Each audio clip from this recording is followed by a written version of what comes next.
फर्जी डिग्री मामले में केजरीवाल को सुप्रीम कोर्ट से लगा तगड़ा झटका। रविशंकर प्रसाद ने केजरीवाल को लगाई जमकर लताड़। अब देश के प्रधानमंत्री के बारे में इस तरह की बातें कहिएगा। अरविंद केजरीवाल का आचरण गैर जिम्मेदार न है।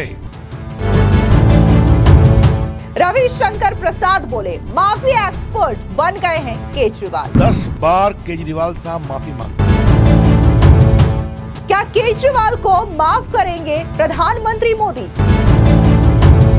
नमस्कार, स्वागत है आपका। आप देख रहे हैं द न्यूज और मैं रानी गुप्ता आपके साथ। दिल्ली के मुख्यमंत्री अरविंद केजरीवाल पर रविशंकर प्रसाद ने जोरदार हमला बोलते हुए ये कह दिया है कि अरविंद केजरीवाल अब माफी एक्सपर्ट बन चुके हैं। दरअसल आपको बता दें कि आम आदमी पार्टी के राष्ट्रीय संयोजक अरविंद केजरीवाल को सुप्रीम कोर्ट से प्रधानमंत्री नरेंद्र मोदी की डिग्री मामले में बड़ा झटका लगा है। सुप्रीम कोर्ट ने मानहानि के इस मामले पर रोक लगाने की उनकी मांग को खारिज कर दिया है, जिससे अब केजरीवाल के खिलाफ गुजरात में आपराधिक मानहानि का मामला चलता रहेगा। अब इसी मामले को लेकर के बीजेपी नेता रविशंकर प्रसाद ने कहा है कि केजरीवाल माफी एक्सपर्ट बन चुके हैं। उन्होंने ये कहा कि कल सुप्रीम कोर्ट ने मानहानि मामले में उनकी क्वाशिंग एप्लीकेशन को रद्द कर दिया है, जिसमें उन्होंने गुजरात हाईकोर्ट के फैसले को चुनौती दी थी। अब जिस तरीके से रविशंकर प्रसाद ने केजरीवाल पर तीखा हमला बोला है और ये कहा कि कैसे अरविंद केजरीवाल ने बकायदा सुप्रीम कोर्ट में माफी मांगने की इच्छा भी जाहिर की थी, लेकिन जिस तरीके से अरविंद केजरीवाल एक दो बार नहीं बल्कि तकरीबन देखने को मिला है कि 10-12 बार ऐसे वाकया हुए हैं जब अरविंद केजरीवाल कोई बयान देते हैं और उसके बाद उन्हें माफी मांगनी पड़ती है। अब इस पूरे मामले को लेकर के अगर हम याद दिलाएं तो नितिन गडकरी का मामला हो या फिर अरुण जेटली का मामला हो, ये तमाम ऐसी चीजें हैं जब अरविंद केजरीवाल ने कोई बयान दिया हो और फिर इस मामले को लेकर के उन्होंने माफी मांगी हो। अब इसी पूरे मामले को लेकर के रविशंकर प्रसाद ने न सिर्फ अरविंद केजरीवाल पर तीखा हमला बोला बल्कि उन पर जोरदार तरीके से हमलावर दिखाई दिए हैं। सुनिए रविशंकर प्रसाद का ये बयान। माफी एक्सपर्ट बन गए। आपको बता दूं, कल सुप्रीम कोर्ट ने डिफेमेशन केस में उनके क्वाशिंग एप्लीकेशन को रिजेक्ट कर दिया, जिसमें उन्होंने गुजरात हाईकोर्ट के फैसले को चैलेंज किया था। आपको याद होगा कि हमारे प्रधानमंत्री नरेंद्र मोदी जी से वो कितना स्नेह करते हैं बताने की जरूरत नहीं है। कैसे आप शब्दों का प्रयोग करते हैं भी बताने की जरूरत नहीं है। एक समय आपको याद होगा उनके एजुकेशनल क्वालिफिकेशन और डिग्री को लेकर के उनके मन में बहुत जागृति आ गई थी। रोज सवाल पूछते थे, आप कहाँ से पढ़े हैं, कितना पढ़े हैं, अपनी डिग्री दिलवाइए। और तो और अपने शुभचिंतकों के द्वारा उन्होंने आरटीआई भी लगवाया। The prime minister must show his educational qualification. बाद में कोर्ट ने उस आरटीआई के प्रोसेस को रिजेक्ट किया। गुजरात यूनिवर्सिटी के खिलाफ बहुत अनाप शनाप बातें कही गई थी, तो गुजरात यूनिवर्सिटी ने अपने रजिस्ट्रार के माध्यम से एक डिफेमेशन केस फाइल किया था। श्रीमान अरविंद केजरीवाल जी, श्रीमान संजय सिंह जी, इन सबों ने कही थी बातें। उसके बाद मजिस्ट्रेट ने कॉग्निजेंस लिया, वो सेशन कोर्ट के पास गए, उन्होंने उसको रिजेक्ट किया।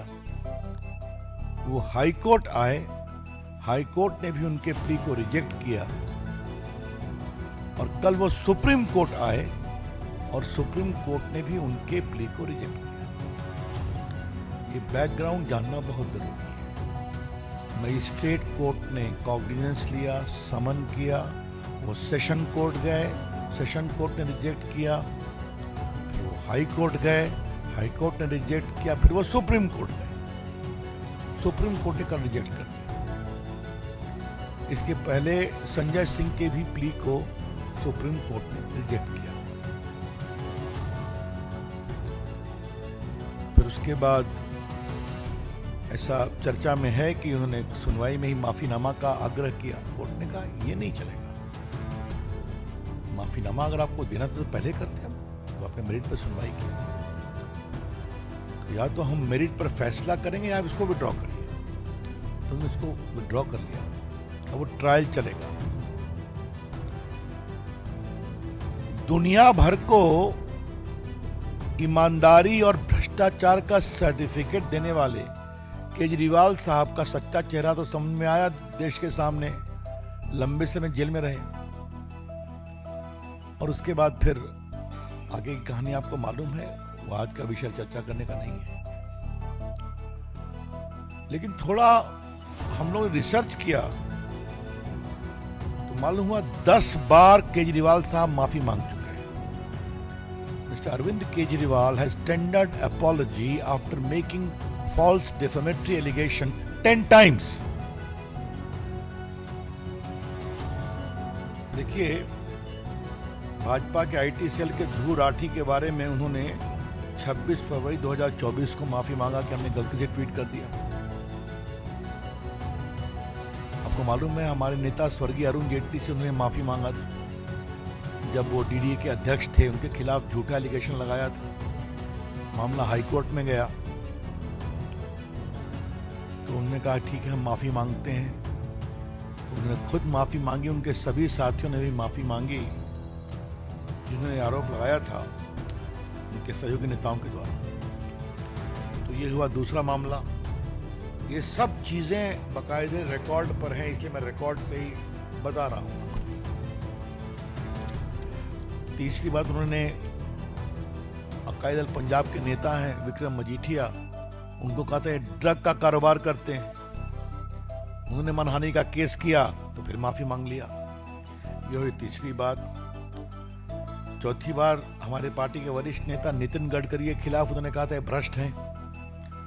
नितिन गडकरी जी ने जब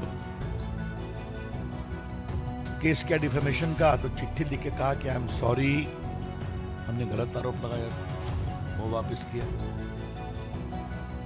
आजकल तो लोग एक ही गुट में हैं, लेकिन कपिल सिब्बल से भी माफी मांगा है उन्होंने। 18 में कपिल सिब्बल और उनके बेटे अमित सिब्बल से ही माफी मांगी। 13 में जो भ्रष्ट लोगों की सूची बनाई थी उसमें कपिल सिब्बल का भी नाम डाल दिया था।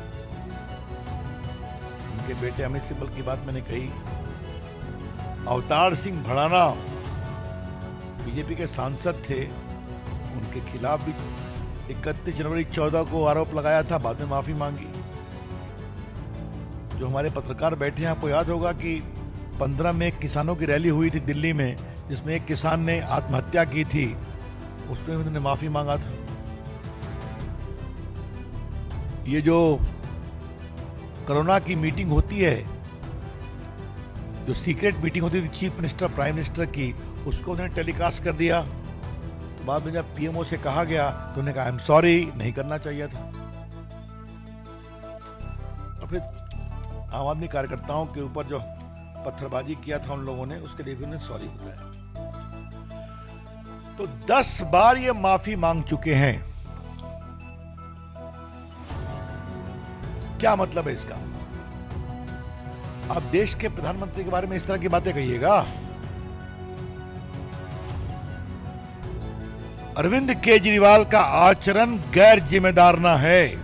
दरअसल आपको बता दें कि केजरीवाल के ऊपर गुजरात यूनिवर्सिटी द्वारा मानहानि का केस चलाया जा रहा है। इसके लिए उन्होंने सेशन कोर्ट से लेकर सुप्रीम कोर्ट तक अर्जियां लगाई हैं, जिन्हें रिजेक्ट कर दिया गया है। इसके बाद अब यह खबर सामने आ रही है कि उन्होंने माफीनामे की इच्छा जाहिर की है। रविशंकर प्रसाद ने इसी मामले को लेकर के कहा कि आपको याद होगा कि हमारे प्रधानमंत्री नरेंद्र मोदी से वो कितना स्नेह करते हैं, ये बताने की आवश्यकता नहीं। कैसे शब्दों का प्रयोग करते हैं ये भी बताने की जरूरत नहीं।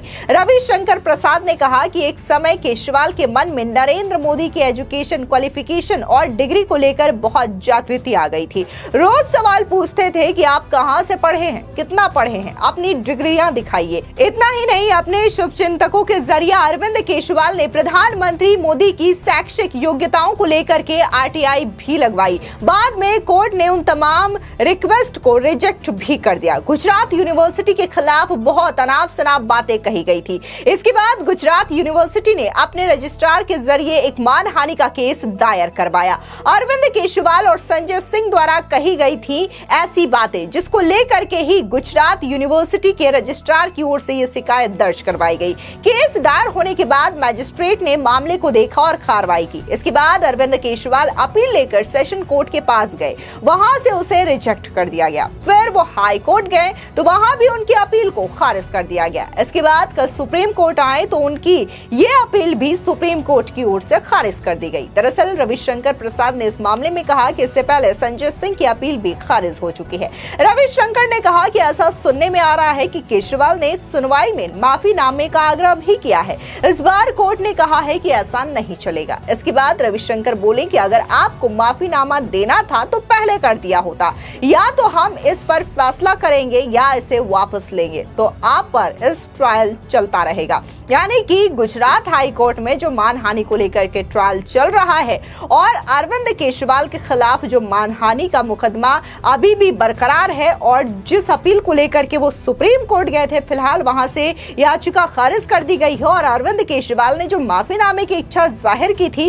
इसको लेकर के भी देखने को मिला है कि जो प्रधानमंत्री मोदी का पक्ष रख रहे थे या फिर जो गुजरात यूनिवर्सिटी का पक्ष रख रहे थे, उनके वकील ने यह कहा है कि अरविंद केजरीवाल बार बार इसी तरीके के बयान देते हैं, हर बार वो इसी तरीके के बयान देकर के मुकर जाते हैं या फिर इन तरीके के शब्दों का इस्तेमाल करने के बाद वो माफी मांगते हैं। एक दो बार नहीं बल्कि कई दफा ये वाकया देखने को मिला है जब अरविंद केजरीवाल किसी के खिलाफ टिप्पणी कर देते हैं और बाद में जब ये मामला बढ़ता है या फिर इस मामले को लेकर के अरविंद केजरीवाल झूठे साबित होते हैं तो वो फौरन माफी मांग लेते हैं। फिलहाल इस पूरे मामले को लेकर के आपकी क्या राय है, हमारे कमेंट सेक्शन में जरूर बताएं। धन्यवाद।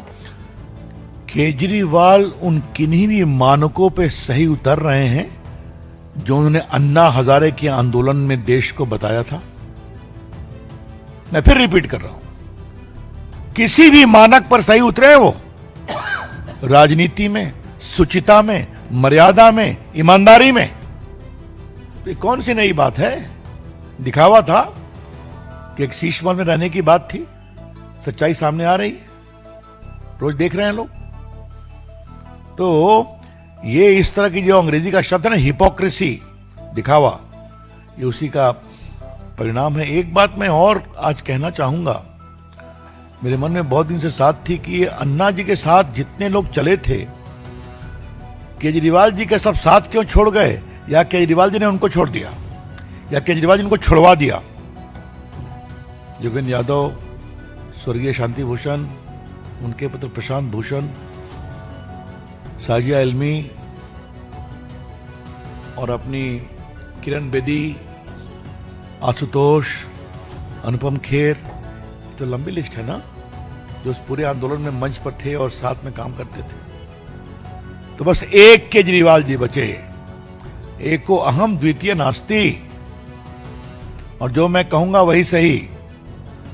आपका सवाल मैं समझ गया। अब कुछ लोग अपनी टिप्पणी दे रहे हैं, तो ठीक है, किस कारण से दे रहे हैं, क्यों देख रहे हैं? जनसंख्या नियंत्रण इस देश का एक कमिटमेंट है, आज से नहीं, 60 साल 70 साल से है। हाँ? तो इसका दृष्टिकोण सबको रखना चाहिए। और मैं क्या कहूंगा, विकास चंद्रा, चुनौतियों से न हम डरते हैं न हमारे नेता डरते हैं, तो आप क्यों परेशान हैं? आने दीजिए। हम तो, हमारे लिए तो तुलना का अवसर मिलेगा कि भाई कैसे बोल रहे हैं, बहन कैसी बोल रही हैं। अगर वो जीत जाती हैं तो देखेंगे। आनंद Pandey. Well, as far as the Indo-China negotiation is concerned, the details have been clarified by the Foreign Secretary and the Foreign Minister. We stand with that. We have no comment to offer. As far as Mr. Rahul Gandhi and Mr. Owaisi are concerned, how much they understand the nuances of foreign policy and diplomacy is a larger question of debate. जहाँ तक चीन से रिश्तों का सवाल है, तो ये एक संवेदनशील विषय है जिसमें कूटनीतिक स्तर पर वार्ता हुई और वार्ता के बाद जो भी निष्कर्ष निकला उसकी जानकारी विदेश सचिव ने दी और विदेश मंत्री ने दी। हमको इसके अलावा कुछ नहीं कहना है, जहां तक राहुल गांधी और ओवैसी साहब की टिप्पणियों का सवाल है, कूटनीतिक संवाद, इन सबों के संबंध में उनकी समझदारी कितनी है, इस पर चर्चा करने की आवश्यकता है। आज मैंने अखबार में देखा है राम गोपाल जी ने उसको वापस ले लिया है। जब वापस ले लिया है, मैंने खुद देखा है और सुना भी है, तो मुझे उस पर कोई टिप्पणी करना उचित नहीं है। मैं एक ही बात कहूंगा, न्यायपालिका, सभी न्यायाधीश और मुख्य न्यायाधीश, इन सबों का सम्मान हमें करना चाहिए। एक स्वतंत्र न्यायपालिका देश के लोकतंत्र के लिए आवश्यक है और ये संवैधानिक परंपरा